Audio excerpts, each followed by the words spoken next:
Ser podcast.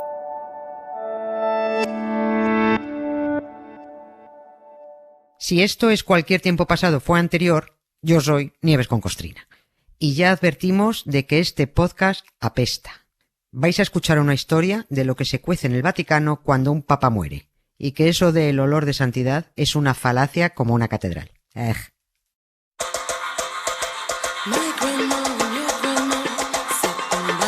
En la cadena SER, cualquier tiempo pasado fue anterior, con Nieves con Costrina.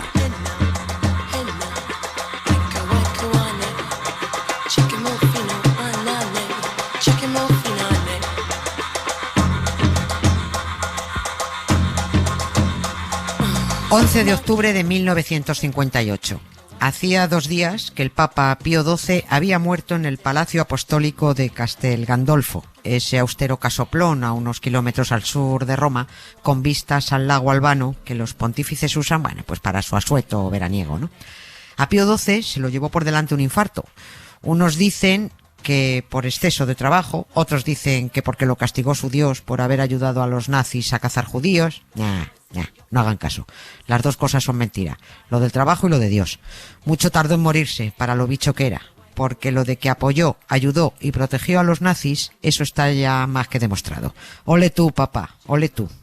A lo que iba, que Pío XII casca, y siguiendo lo estipulado, se procede a su embalsamamiento porque le esperan varios días de funerales con la exposición del cadáver para que los fanes se despidan. Pero durante el traslado de Castel Gandolfo a Roma se dan cuenta de que algo ha salido mal. La descomposición del cadáver se ha acelerado de forma extraordinaria y el Papa explota. ¿Dónde se ha visto, por Dios y por la Virgen, que un Papa explote? Pues Pío XII explotó. Lo suyo hubiera sido que el Papa fuera trasladado hasta el Vaticano en olor de santidad, pero la madre que parió al Papa, ¿cómo apestaba? Bring your friends, it's fun to lose and to pretend she's overboard. Hemos arrancado y vamos a seguir un ratito con la apestucia de Pío XII porque lo suyo fue muy extravagante. Pero en general esto va a ir de qué pasa cuando un papa se muere o se lo cargan. Pues ya lo sabemos, que ponen a otro. Vaya noticia. Sí, pero pasan más cosas, porque tienen protocolos un tanto cómicos. Cómicos porque son absurdos, y son absurdos porque son medievales. Lo normal en esta multinacional. Cuando un papa muere, hay que embalsamarlo, dejarlo mono, con buen cutis, y para que aguante sin oler unos 8 o 9 días, aunque luego cada uno da órdenes de cómo quiere morirse y el tiempo que lo pueden tener de exposición antes de enterrarlo. Y con Pío XII, el papa nazi, lo que ocurrió es que el embalsamador se puso creativo. Los escrupulosos y los moñas que se pasen ahora mismo a Radio María, que lo mismo están poniendo el Ángelus. Los demás que no se muevan de ahí. Y ese embalsamador era también el médico personal de Pío XII, que dijo: dejadme solo, que tengo un nuevo método de embalsamamiento y lo voy a dejar niquelao, vais a flipar. En lugar de extraer los fluidos corporales y mantener el cuerpo en frío, el médico Riccardo Aleacci Lisi envolvió al Papa en plástico, en una especie de celofán, después de embadurnarlo con especias y con hierbas aromáticas, como cuando pones un pollo a macerar para que pille gusto. Bueno, y el Papa se maceró, pero malamente macerado. La putrefacción se aceleró y Pío XII empezó a descomponerse a lo loco. Nunca se ha visto a un papa pudrirse a semejante velocidad. Y lo hacía en las mismas narices de los que se estaban imaginando el desastre que se avecinaba.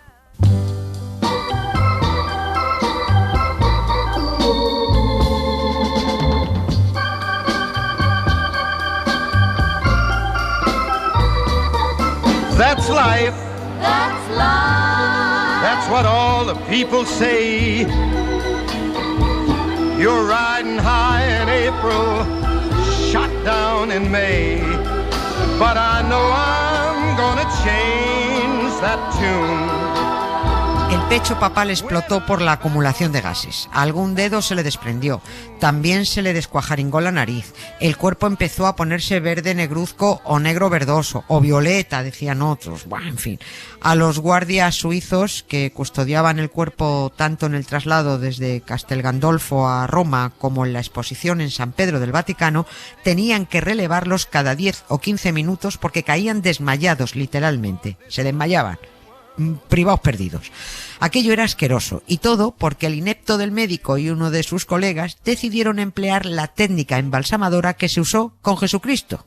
Claro, esto tenía un error de base gravísimo, que es mentira, que lo del embalsamamiento es un invento bíblico que dice que José de Arimatea y el tal Nicodemo prepararon el cadáver con mirra, aloe y aceite de nardo, para que oliera bien cuando resucitara. ¿Cómo sería de desastroso el embalsamamiento del Papa Nazi Pío XII que Juan XXIII, que fue testigo directo de la corrupción y de los vapores mareantes de su antecesor, antes de morirse dejó elegido a su embalsamador? A mí no me pilláis, dijo él, yo no pienso explotar. En fin, que esto era solo para aportar pruebas de que un papa apesta tanto o más que un ateo cuando se muere. Y ahora pasemos de lo concreto a lo general. Where have all the flowers gone? Long time passing. Where have all the flowers gone? Long time ago. Where have all the flowers gone? Dice el diccionario que en olor de santidad es una locución adverbial que significa que la persona a la que se lo apliquemos tiene fama y reputación. ¿Pero de dónde ha derivado esta expresión? Pues de una milonga católica con la que engañaban antiguamente a los más incautos, cuando les decían que al desenterrar a tal o cual cura, papa, madre superiora, obispo, monja o cardenal, sus restos desprendían un agradable olor, señal inequívoca de su santidad. Es decir, como la intención al desenterrarlos ya era convertirlos en beatos o santas, siempre había alguien cerca que decía «milagro, milagro, huele a rosas». Mentira, olía que apestaba o no olía nada si ya estaba en los huesos, pero los pobreticos más ignorantes se lo tragaban. Estos olores perfumados que supuestamente emanan de cadáveres exhumados y de huesos de muertos, llamados reliquias por los que viven del negocio, tienen la función, dicen los milongueros, de anunciar alegrías celestiales. Y tienen el morro de añadir que estas fragancias no tienen explicación para la ciencia. Claro, como si la ciencia hubiera perdido ni un segundo en averiguar si semejante patraña tiene explicación. Les pongo un ejemplo práctico que se dio con Torquemada, el perturbado fraile inquisidor que asesinaba a destajo a todo aquel sospechoso de no ser católico. 100 años después de haber sido enterrado en un convento de Ávila, lo sacaron para reutilizar la tumba y meter a un colega de mayor rango, el obispo de Salamanca, Francisco Soto de Salazar. When we were younger, we thought everyone was on our side. Then we grew a little and romanticized the time I saw. Y ocurrió que un fantasioso, con la pluma en una mano y el cubata en la otra, dejó escrito que cuando Torquemada estaba siendo exhumado, se expandió un sobrenatural aroma de deliciosa dulzura que causó gran confusión. Algún otro coguionista añadió que una fragancia embriagadora inundó el convento. ¿Fragancia embriagadora? Y un mojón, fragancia embriagadora. Él sí que estaba embriagado. Pedo perdido. En resumen, que esto de las fragancias era un truco muy extendido cada vez que se desenterraba a algún cura o monja para añadir méritos al muerto y conseguir así que entrara en el santoral. Coló con muchos, pero bueno, no con Torquemada. No lo hubieran hecho santo ni oliendo a Dolce & Gabbana, ¿no? Vamos, que antes me declaran a mi virgen y mártir que a Torquemada santo. A esta patraña de muertos que emanan fragancias conocidas como olor de santidad, la Iglesia los denomina santos miroblitas y tiene reconocidos alrededor de 500 casos. No me digan que no es cómico. Pues no, la verdad es que no es cómico, porque con mentiras como estas estafan al personal y una estafa no tiene ninguna gracia. También deducirán que hace mucho tiempo que ya no se atreven a montar estos teatrillos de que si tal o cual papa o monja muertos huelen bien porque sencillamente no cuela. De la misma manera que las vírgenes han dejado de aparecerse a pastorcitos analfabetos desde que hay móviles con cámara.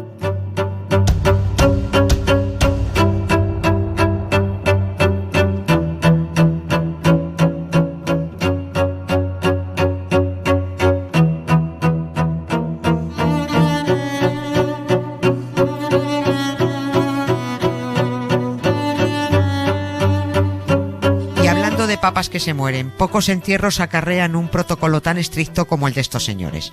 Costumbres ancestrales para confirmar el fallecimiento, asegurar la privacidad de todo lo relacionado con el difunto, preparar los 3 ataúdes que lo encerrarán, en fin, la performance en torno a todo esto es muy alucinante. Y está bien conocerlo porque hay 2 papas a falta de uno. Y esto es tanto más estrafalario que tener 2 reyes. Y está por ver cuál de los 2 es el primero en reunirse con su jefe. Habría que saber también qué clase de protocolo funerario le espera al Papa emérito, a Bene, que ya va por 94 abriles. ¿El mismo protocolo que al titular del cargo? ¿Y si se muere antes Francisco, que ha cumplido 84? ¿Asistirá el Papa emérito a los funerales del Papa titular?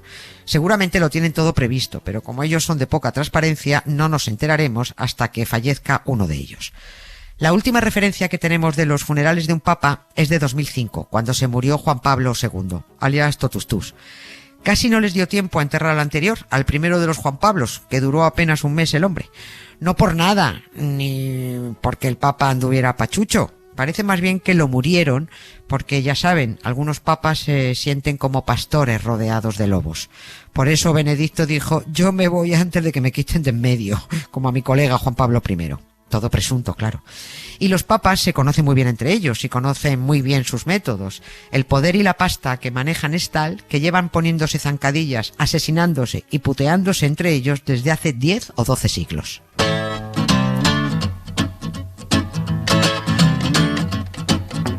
Bye bye love, bye bye happiness, hello loneliness, I think I'm gonna cry. A lo que vamos, a conocer el protocolo en la muerte de un papa. Primero, por supuesto, confirmar el fallecimiento. Ahora ya viene un médico y dice eso de parada cardiorrespiratoria.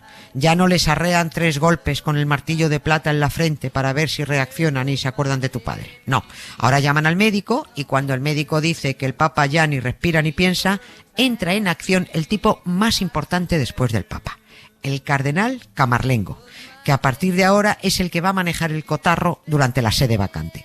Es más, por mucho que diga el médico que el papa se ha muerto, hasta que el Camarlengo no comprueba y certifica personalmente que ni respira, ni habla, ni se mueve, el papa continuará oficialmente en el mundo de los vivos. Ya puede decir el médico misa. Ya puede salir el electroencefalograma plano y la frecuencia cardíaca cero patatero. Mientras no lo diga el Camarlengo, el papa sigue aquí. Así que ya tenemos al papa muerto, según el médico, pero no según el Camarlengo. Siguiente paso. Los clérigos de cámara se ocupan de tapar el rostro del papa con una gasa blanca y el resto del cuerpo con una tela de seda roja. Solo las manos permanecen descubiertas, cruzadas sobre el pecho y sujetando un crucifijo y un rosario. En estas vuelve a tomar protagonismo el Camarlengo, que ordena a los clérigos de cámara alzar el velo blanco del rostro. El cardenal se acerca entonces al oído del papa muerto y lo llama 3 veces por su nombre de pila. En el caso de Juan Pablo II, el Camarlengo, que por cierto fue español, era español, Martínez Omalo, lo llamó 3 veces. Carol Joseph, Carol Joseph, Carol Joseph. No obtuvo respuesta. Y fue entonces cuando el Camarlengo dijo en voz alta: Vere papa mortus est. O sea, en verdad, el papa ha muerto. Y ahí tienes al médico por lo bajini diciendo, pues eso ya lo había dicho yo, ¿no? Pero bueno. El cardenal Camarlengo extiende entonces el certificado de muerte auténtica y retira el anillo del pescador del dedo del papa. Justo en ese momento, y nunca antes, finaliza el reinado del papa.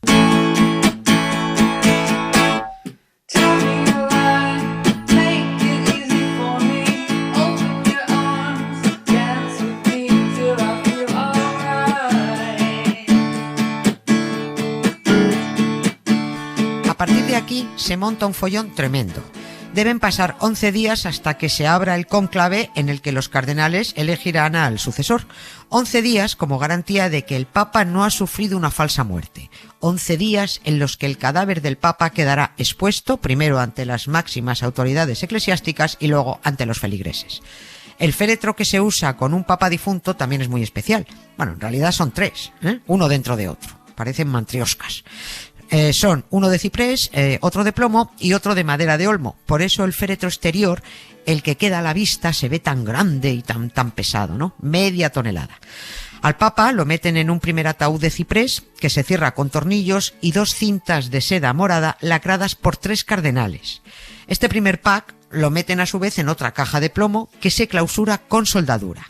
Y por último, este segundo pack se encaja en un tercer féretro en el que se pondrá el crucifijo, el escudo papal y el nombre con letras de bronce. Ay, se me olvidaba. Dentro se colocará también un cilindro metálico que guardará un pergamino con el elogio fúnebre que se habrá leído en el funeral y las medallas y los sellos acuñados bajo su pontificado. Ma chambre a la forme d'une cage. Le soleil passe son bras par la fenêtre. Les chasseurs à ma porte comme les petits soldats qui veulent me prendre. Je ne veux pas travailler, je ne veux pas déjeuner. Y en mitad de todo esto, y en paralelo a los funerales, a las idas y venidas de los que acuden al entierro, a las misas, a las vigilias, hay que organizar el cónclave. Así que venga a venir cardenales de todas las partes del mundo, que además suelen estrenar uniforme para las reuniones. ¿Saben ustedes cuánto cuesta el uniforme de un cardenal? Pues siéntense. Entre 6.000 y 8.000 euros llevan encima, con todas sus faldas, sus encajes, sus crucifijos, sus cadenitas, anillo cardenalicio, camiseta blanca, zapatos. En total, unas 20 piezas. Y con cada cónclave a los cardenales les gusta estrenar. Así que las sastrerías religiosas de Roma se ponen las botas. A ver, no es que estén deseando que se muera el Papa, pero en fin, digamos que aceptan con mal disimulada satisfacción lo que Dios ha querido. Mais je ne le connais jamais. Je ne veux pas travailler, non, je ne veux pas déjeuner. Je veux seulement oublier, puis je fume. Historias con sonido. Cara A, con Emma Vallespinós. Vamos con nuestra primera historia con sonido del programa de hoy. Hola, Emma. Hola, Nieves. El olor a papa muerto sería pestilente, pero ojo con el olor a vivo. De malos olores, de hedor, de peste, trata precisamente nuestra cara A. El amor es ciego y anósmico, seguro, porque el cuerpo humano es un catálogo de olores y no siempre agradables, que yo no quiero amargar el día a nadie, pero os invito a pensar, no sé, en los pies en verano o en el metro lleno a primera hora de la mañana. Entre los peores olores humanos está el mal aliento, que si se cronifica pasa a ser halitosis, una pestilencia que provocan las bacterias de la boca. Bad breath, mal aliento en inglés, se titula la canción de nuestra cara A, un tema de una de las leyendas del country, el estadounidense Willie Nelson, un tipo optimista de los de ver el vaso medio lleno, porque en la canción dice que tener mal aliento es mejor que no respirar en absoluto. Y oye, visto así, como diría aquella niña, es mejor esto que morirse. Pues sí, efectivamente, visto así, entre el papa que explota y el halitosis, vamos a escucharla, pero con el estómago revuelto. Don't ever complain about nothing. Before we can walk, we all gotta crawl. Halitosis is a word I never could spell. But bad breath is better than no breath. Cualquier tiempo pasado fue anterior. Con Nieves con Costrina. Y sonó la trompetilla.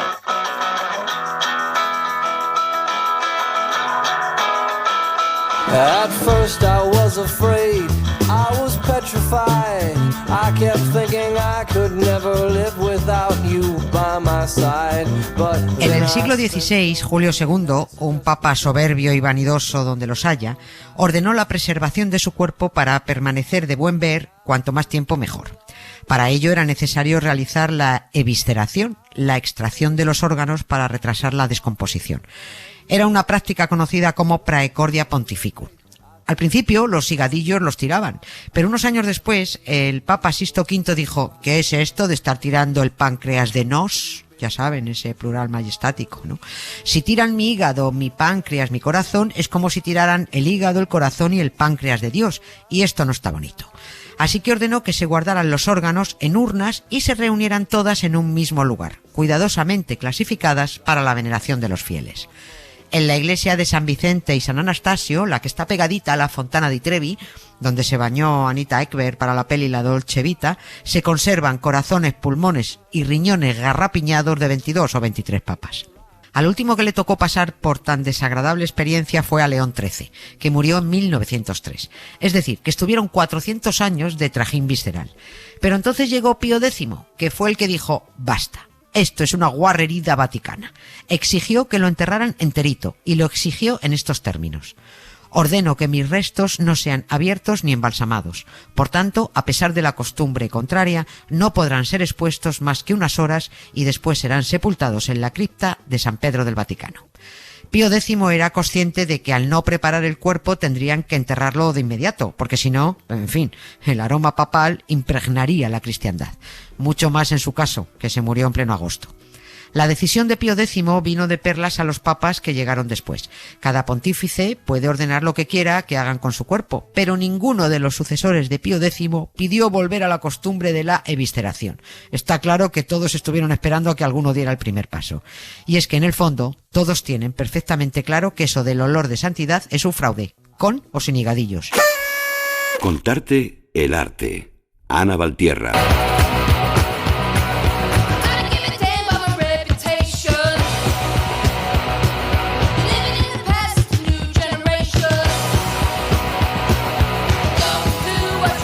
Los papas no reparan en gastos a la hora de morirse y si algo les gustaba era rodearse de arte por un tubo.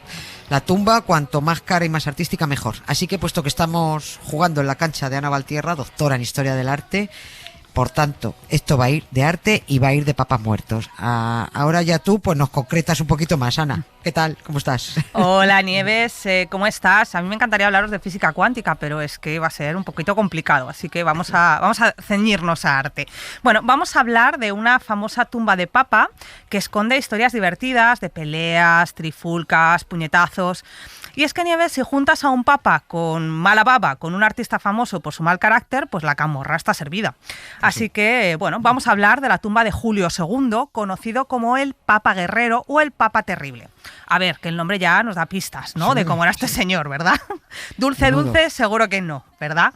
Bueno, se llamaba Giuliano della Rovere y estaba más interesado por cómo aumentar el poder del papado que en los asuntos de fe. Sorpresa, ¿vale? Sí, comandó, bueno, ejércitos, hizo y deshizo alianzas, trapicheó todo lo que pudo y más. Y ya, bueno, al final del día, después de hacer todo eso, después de matar a unos cientos de personas en nombre de la fe, pues ya si eso, pues rezaba por su alma, ¿no? Pero él tenía claras, sí, claro, ya sí, al final del día, ¿no?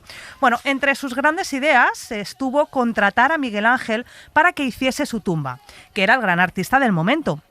Miguel Ángel era un genio, es normal que le quisiera como constructor, pero también tenía mucho carácter, así que fue como juntar el fuego y la pólvora.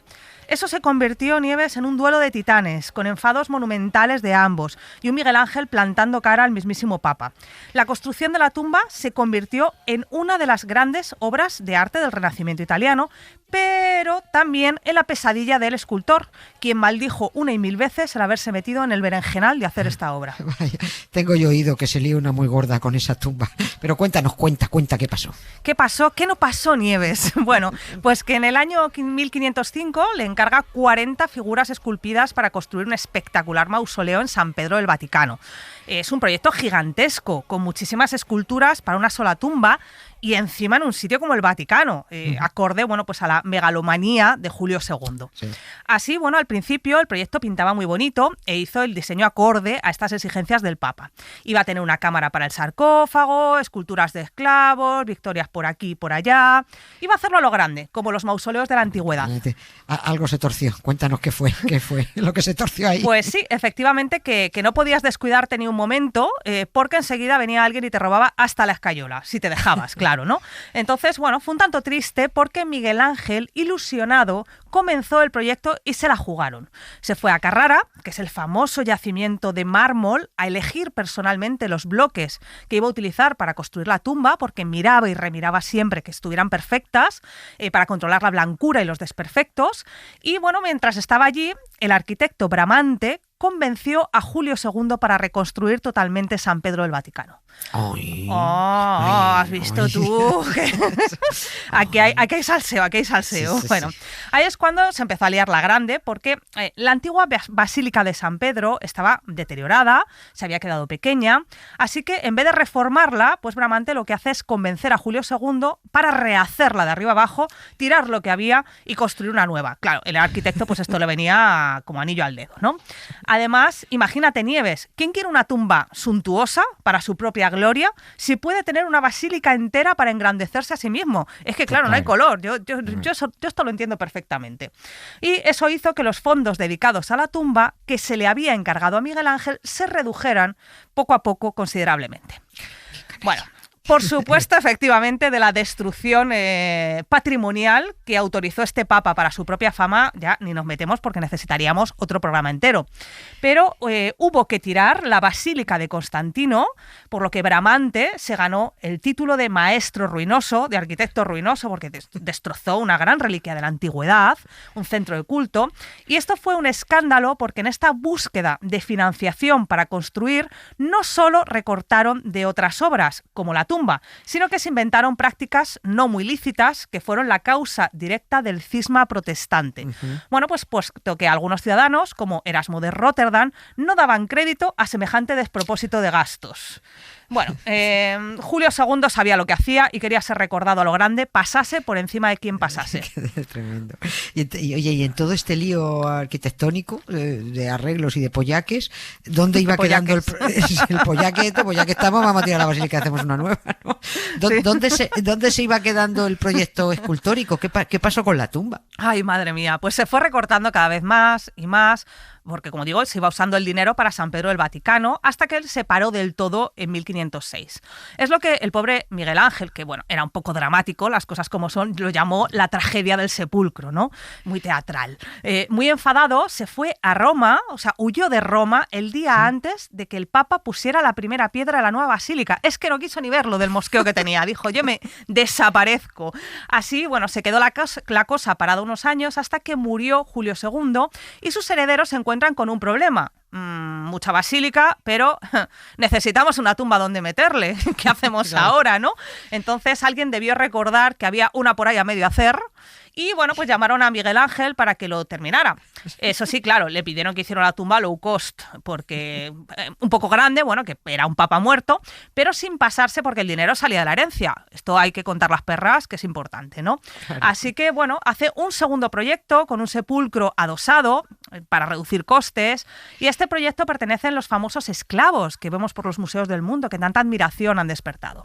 Bueno, tampoco esto cuajó porque se lo volvieron a modificar. Cuando digo modificar, léase reducir, y esta propuesta, y Miguel Ángel decidió, ya encabronado, que no hacía nada, que estaba hasta el moño, pero le amenazaron con un pleito la familia porque tenían firmado un contrato. Bueno, total, que decidió hacer un cuarto proyecto. No sé si te has perdido ya, Nieves, o por dónde andas. No te sigo de cerca porque te explicas muy bien, pero bueno, supongo que el cabreo de Miguel Ángel era directamente proporcional al número de proyectos. ¿Cuántos hizo?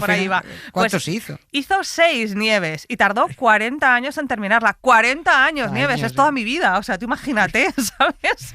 Bueno, al final la cosa quedó en un pequeño cenotafio, bastante pequeñajo, mucho más de lo previsto, que ni siquiera tiene el cuerpo del difunto encima, ¿sabes? O sea, tampoco se llegó a poner en San Pedro del Vaticano, sino que está en otra pequeña iglesia, en San Pietro in Vincoli, que contaba con la protección de la familia de la Rovere, que era la familia de Julio II.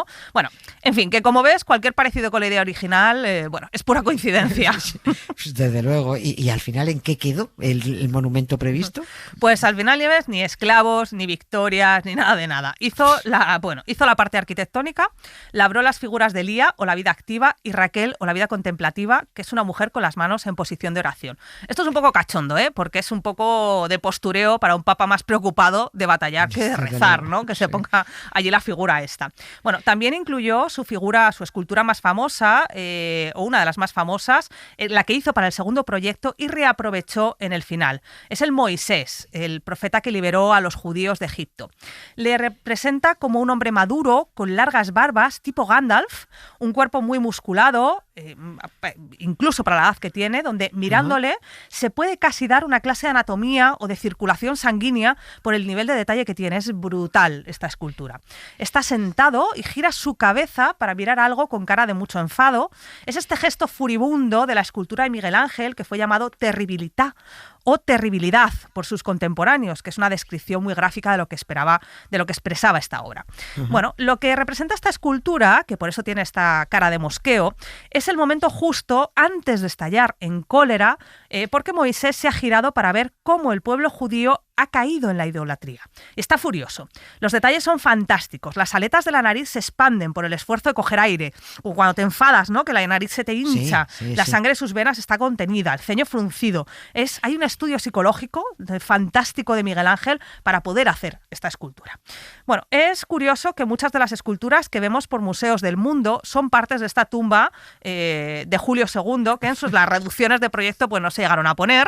Y así tenemos sus famosos esclavos en el Louvre, en la Academia de Florencia, el boceto de una Victoria que no se llegó a hacer siquiera en el Palazzo Vecchio de Florencia. En fin, es trozos de la tumba de Julio II por el mundo, o la tumba papal esparcida por media Europa, ¿no? Obra de este gran Miguel Ángel. Del genio sí. Vaya dos que se juntaron, además, cuál con peor mala leche.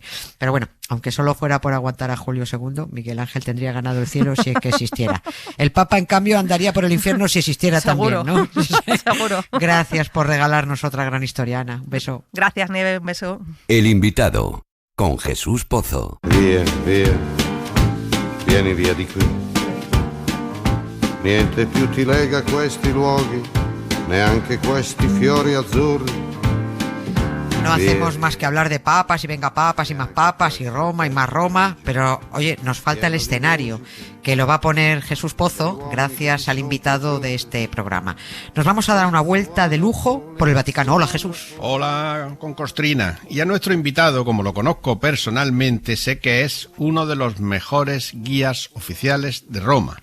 Se llama Ricardo López y lleva más de 45 años enseñando la ciudad. Y como él dice, la ciudad y su atmósfera. Que es importante, sí. Me consta que es el guía que todos desearíamos pillar. Olvídense, por favor, de los del Paragüitas del Free Tour, ¿eh? Efectivamente. Vamos a comenzar con la creación del Vaticano y el porqué de su ubicación. El Vaticano era una parte que estaba a las afueras de Roma. O sea, el emperador Aureliano construyó un muro para defender la ciudad. Bueno, pues fuera de la muralla aureliana quedaba al otro lado del río Tíber una zona pues pantanosa, insalubre y que tenía en mitad una colina, una altura no muy grande. Esto, después del incendio de Roma, que vino una fiebre de construcción de Nerón, y construyó en la otra orilla del río una especie de zona deportiva y de recreo, es decir, un circo. ¿Eh? En este circo fue crucificado, aparentemente en el año 64, San Pedro. Y algunos fieles pues recogieron el cuerpo y le dieron sepultura en un cementerio que había por allí, por las cercanías. Ya para el año 1160 pues existía un santuario muy humilde, sobre el cual la leyenda dice que en el siglo IV, es decir, en los primeros años 300, el emperador Constantino comenzó a construir una basílica que duró pues prácticamente 1000 años, hasta el principio del Renacimiento. Me gusta eso de la leyenda dice. Así está, las cositas claras. Seguimos, porque hemos empezado bien. Pedro crucificado en un circo. No te quedes en la anécdota, mujer. Seguimos con lo importante. ¿Cómo comenzó el peregrinaje y el negocio en la tumba de San Pedro? O sea, los papas residían no ahí, sino en el Palacio Laterano, en otra parte totalmente al otro lado de Roma, pues cerca de la primera basílica de la cristiandad, de la primera iglesia de la cristiandad, que es la Archibasílica y Catedral de Roma, es decir, San Juan de Letrán. Los arquitectos de la primera basílica se encontraron con un problema grave, y es que en la colina vaticana, y este nombre seguramente proviene de una divinidad etrusca, previa entonces a los romanos, estaba salpicada de tumbas que tenían una forma como de garita. Para solucionarlo, hicieron un agujero en el techo de cada garita y la rellenaron de escombros para erigir la basílica encima. Esto, fíjate, curiosamente, pues facilitó un material arqueológico para la actualidad, porque solamente tienes que excavar y te encuentras todo lo que pusieron los primeros constructores de la basílica. De hecho, eso les sirvió para que ya en el siglo XX empezaran a buscar los restos auténticos de la tumba del apóstol, de San Pedro, ¿verdad? Y empezó a admitir a los primeros peregrinos que venían de cualquier parte de Europa. La verdad es que cuando llegan peregrinos hay dinero. Y ya en el siglo VII, las puertas de la basílica y el sepulcro de San Pedro estaban recubiertos con 500 kilos de plata cada una. El negocio es el negocio. Por cierto, ya que lo ha mencionado Ricardo López, ¿te ha hablado de la diferencia entre una basílica y otro edificio religioso? Que yo a veces me lío. No se te escapa una cuando huele reliquias. ¿Sí? Mira, basílica es básicamente una iglesia grande, muy representativa, pero que tiene que tener reliquias de verdad, reliquias confirmadas. Bueno, Letrán tenía el Arca del Testamento, las tablas de la ley, una porción de la Vera Cruz y las cabezas de San Pedro y San Pablo. Que eso sea verdad o no es otra película. Pero la Iglesia misma dice que muchas de las reliquias que se conservan en el mundo son mentira, pero que si la fe de tantos cristianos a lo largo de los siglos se ha ido depositando sobre esas reliquias, pues que importa menos. Y si juntas todos los pedazos de la verdadera cruz, sale una cruz de 30 y tantos metros de alto. Queda igual que sea mentira, vamos, que lo importante es que se lo crean. Sí. A este asunto de las reliquias, acuérdate de las reliquias de mentira, que son todas, pues ya le dedicamos un programa muy celebrado, por cierto, porque es muy cómico hablar de fémures, cráneos y santos prepucios. Me acuerdo perfectamente, y divertido saber que hay gente que cree haber visto el pañal cagadito del niño Jesús. Eso es muy fuerte, sí. Y la pluma del Espíritu Santo. Eso es más fuerte aún, Sí. Vale, pero vamos a seguir con la tumba de San Pedro, su auge y su saqueo. En el interior, como no sabían muy bien dónde estaba el cuerpo del apóstol, pues había un pozo y la gente bajaba con unas escalerillas o con unas rampas, unas cosas, para llegar a la tumba del apóstol. Y esta gente dejaba tanto dinero, comenzó un proceso, ya te puedes imaginar, de acumulación de metales, de piedras preciosas, que es lo que te decía antes, que llevó a San Jerónimo a protestar por la conversión de la casa de Dios en una cámara del tesoro. San Pedro, fíjate, permaneció sin defensas, permaneció a campo abierto durante 5 siglos, pero de repente apareció en el sur un pueblo que supuso una gravísima amenaza. Y de hecho, en el 846, el primero de los varios saqueos que ha sufrido Roma. Eran los sarracenos, claro.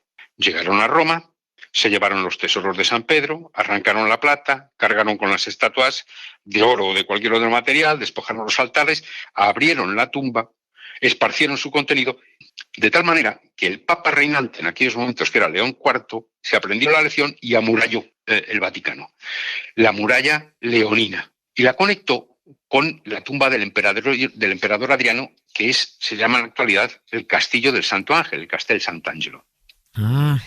Oye, me ha gustado la definición que ha dado Ricardo, la de San Jerónimo sobre el Vaticano. Lo sabía. La Cámara del Tesoro, es el Fort Knox estadounidense, sí. Sí, estaba seguro. Y ahora vamos a dar un salto, porque hablando con Ricardo López de los papas muertos y sus tumbas, salió a relucir uno al que tiraron, como a otros muchos, al río Tíber. Ajá. Juan VIII, o también llamada Papisa Juana. Lo de la Papisa Juana es el posible pontificado de una mujer entre el año 855 y el año 857. Se trataba de una mujer que nació en Ingelheim, cerca del río Rin, y que, apoyada por el embajador Lamberto de Sajonia, escaló, siempre disfrazada de hombre, hasta la dignidad papal. En el 855, muerto León IV, aquel que construyó la muralla leonina, fue elegida con el nombre de Juan VIII, y que en el 857, en mitad de una procesión, cayó del caballo por los dolores del parto, durante el cual murió. El cadáver fue arrastrado por las turbas y arrojado al río Tíber.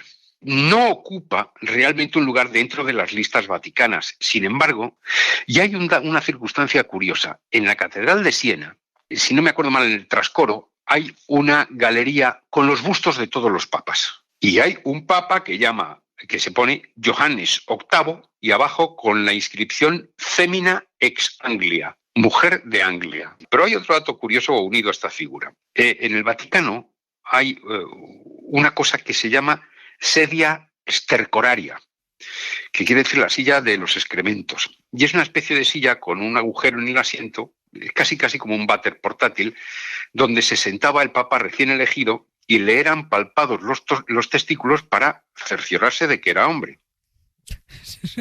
Directamente tocarte los cojones. En fin, perdón. La historia de la Papisa Juana, la verdad es que es fascinante. Bueno, la historia o la leyenda. Bueno, y encima esta mujer preñada. Qué barbaridad. Sí, papa preñada. Papa preñada. Que se cae del caballo. Bien, pero la silla para tocar los cojoncillos también tiene mérito, ¿eh? Joder, que sí lo tiene. Aunque parezca que no, el procedimiento ya no se usa. No, ya no. ¿Tú crees que ya no le tocan lo menos al papa? Parece ser que no. Pues uno ha dimitido, pues lo tocaron, o sea que, bueno. Pero la verdad que resulta cómico imaginarte que alguien le toca los cojoncillos al papa. Bueno, vamos terminando con los entierros de los papas, que con alguno te vas a enfadar. Hay muchos papas que terminaron enterrados de manera normal, aunque no fueron buenos papas y esto, pero hubo algunos que los tiraban directamente al río. Era un periodo en el que ser papa no tenía las connotaciones espirituales que tienen en la actualidad. Ser papa, recuerda que era al mismo tiempo ser rey de Roma.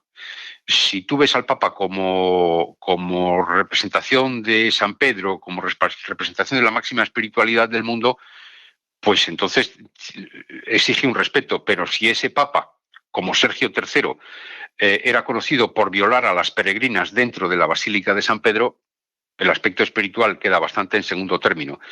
Es entonces el aspecto político. Y a un político en aquella época se le trataba pues a hierro. Julio III, por ejemplo, está en el Museo Etrusco. El Papa Juan XXIII está en una caja, en un féretro de oro, chapado en oro, en las cercanías de la tumba de San Pedro. Es decir, están por toda la Basílica de San Pedro y por todos los palacios vaticanos. Cuando no hay una multitud, y esto es algo frecuente para visitar la Basílica de San Pedro, se puede bajar, está en el subsuelo, para ver la tumba, pues acercarse a las reliquias de la tumba de San Pedro y también a las de los últimos papas, particularmente el que más fama tiene, pues fue Juan Pablo II, claro. Coño, con el Papa Sergio, el Papa violador, no tenía ni idea. Yo tampoco. Quédense con ese nombre, Papa Sergio III, violador de peregrinas. A los pederastas que los dejamos ya para otro programa. Supongo que peregrina y peregrino. Muchas gracias, Jesús, y gracias por traernos tu conversación con Ricardo López, el guía siempre deseado. ¿Quién lo pillara? Adiós. Esto era un gato con los pies de trapo y la cabeza al revés. ¿Quieres que te lo cuente otra vez? Cuéntame un cuento y verás que contento.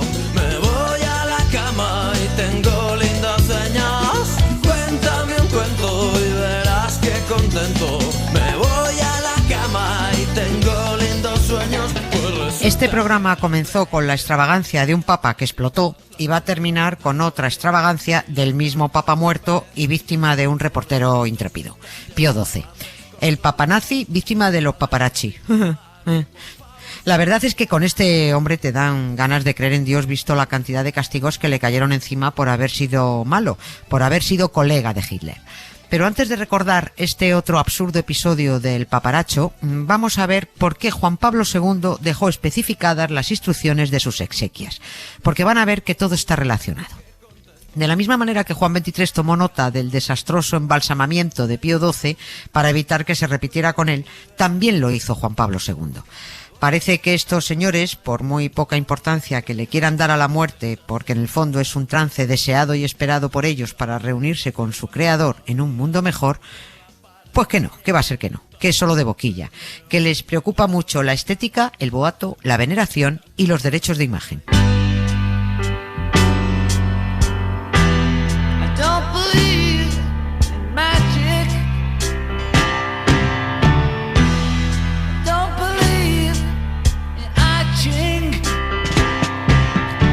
En 1996, 9 años antes de morir y en el 18º de su pontificado, Juan Pablo II promulgó la Constitución Apostólica Universi Dominici Gregis, con la que reformaba el reglamento de la Santa Sede respecto a los pasos a seguir tras su muerte y la elección de su sucesor. Cada papa tiene derecho a poner sus propias normas, y Juan Pablo II lo hizo. Ordenó que sus exequias se celebraran durante 9 días consecutivos, pero que el entierro tuviera lugar entre el 4º y el 6º día después de la muerte, nunca más tarde. Es decir, las honras fúnebres debían continuar entre 3 y 5 días más, pero desde luego no con él delante, porque no iba a correr el riesgo de irse corrompiendo delante de sus seguidores. Juan Pablo II dejó a la elección de la Congregación General de Cardenales su lugar de enterramiento, aunque en alguna ocasión había manifestado su deseo de ser sepultado en Polonia, junto a sus padres. Vamos, esto no lo permite el Vaticano ni de coña. Los papas todos juntos, que el reclamo turístico es inmejorable. Tampoco especificó nada el Papa sobre si autorizaba o no que le birlaran algo en plan reliquia. Esto ya no se hace, la verdad, porque entre la gente con 2 dedos de frente no cuela eso de venerar huesos de vete tú a saber a quién se los quitaron. Pero la Iglesia va renovando un poquito sus técnicas de marketing porque hay que hacer un plan de negocio. Me explico con 2 ejemplos prácticos. Cuando Juan Pablo II y Teresa de Calcuta se murieron, la Iglesia ya tenía previsto declararlos santos. ¿Por qué? Pues porque sí. Porque andan escasos de santos famosos recientes y cuando uno tiene fama en vida, pues lo que hacen es aprovecharlo, ¿no? Los que tienen son todos muy antiguos, la verdad. A Juan Pablo y a Teresa solo había que endosarles un par de milagros a cada uno, inventar un par de testigos y ya está, canonizados. Así lo hicieron. Pero el marketing vaticano también necesita reliquias para que los fieles sigan venerándolos. Por eso tuvieron la precaución de pillar las reliquias antes de enterrarlos.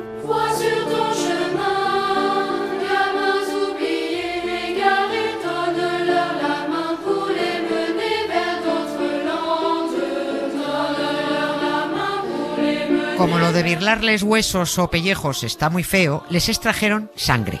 Las reliquias de Juan Pablo II y Teresa de Calcuta fueron 2 ampollas con sangre que luego han sido repartidas en forma de gotitas entre distintos templos.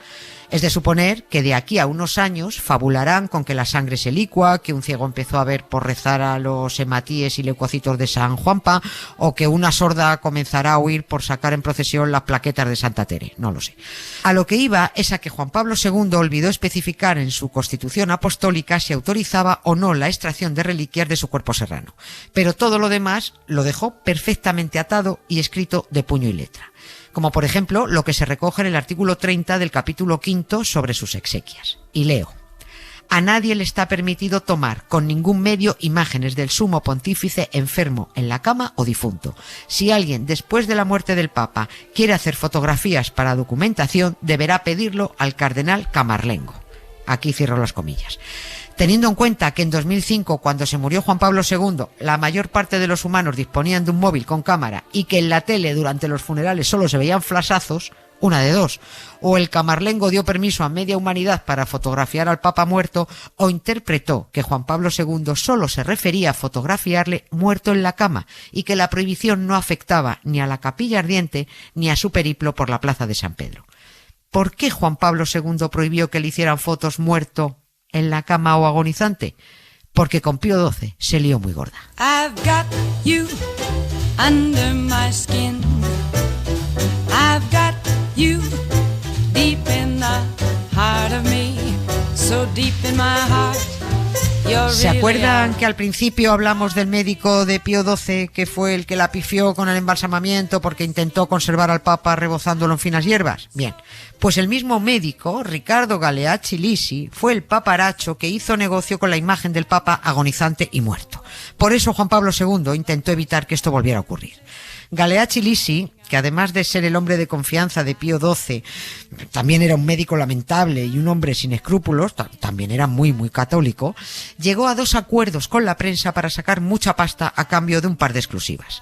Por un lado, negoció con una agencia de noticias italiana darle la exclusiva de la muerte de Pío XII antes de que la anunciara oficialmente el cardenal Camarlengo. El acuerdo era que en cuanto el Papa cascara, el médico abriría una ventana muy concreta del Palacio de Castel Gandolfo. Esa sería la señal. Pero salió mal, porque en aquellos primeros días de octubre de 1958 hacía mucho calor a orillas del lago Albano, donde está el palacio, y alguien decidió ventilar, abrir las ventanas para que corriera el aire. La agencia confundió la señal, lanzó la exclusiva y los medios del mundo mataron con sus titulares a Pío XII antes de tiempo.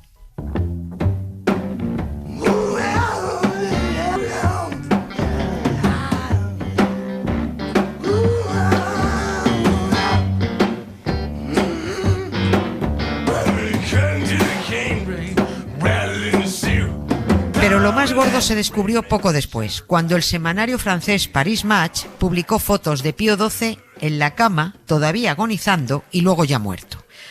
El canalla del médico se había puesto las botas haciendo fotos y luego vendiendo el paquete a la revista. Si quieren verlas, miren por Google, que rulan unas cuantas.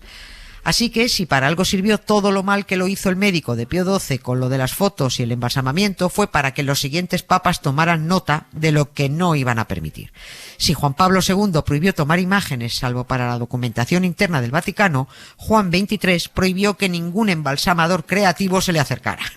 El propio Papa apalabró cómo debía ser la preservación de su cuerpo con el médico forense Gennaro Goglia, que hizo un trabajo de embalsamamiento fino filipino.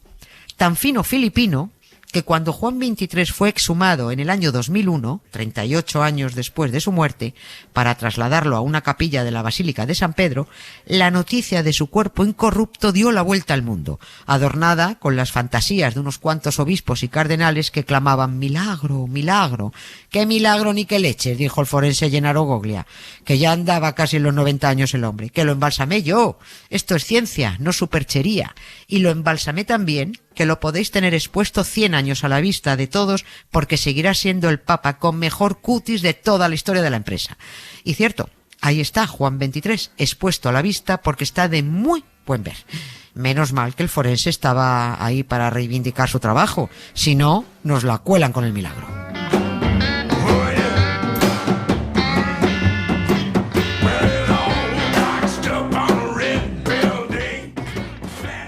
Historias con sonido.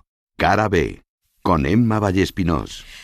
Y terminamos con música, con nuestra última historia con sonido, con la cara B. Que va de tumbas, porque ¿quién sería el Papa, el mandamás del rock? Pues Elvis Presley. La suya es una de las tumbas más visitadas del mundo. Sus restos están en Graceland, la mansión en la que vivió en Memphis, Tennessee, y recibe más de 600.000 visitantes al año, especialmente cada 16 de agosto, cuando se cumple el aniversario de su muerte, que fue en 1977.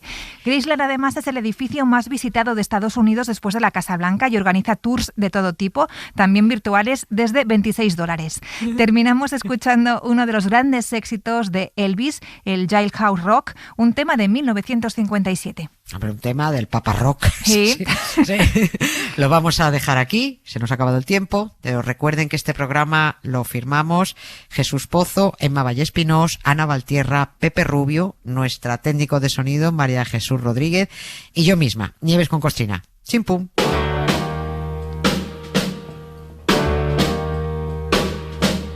Suscríbete a Cualquier Tiempo Pasado Fue Anterior. Todos los episodios y contenidos adicionales en la app de Cadena Ser y en nuestros canales de Apple Podcast, Spotify, iVoox, Google Podcast y YouTube. Cadena Ser. La radio.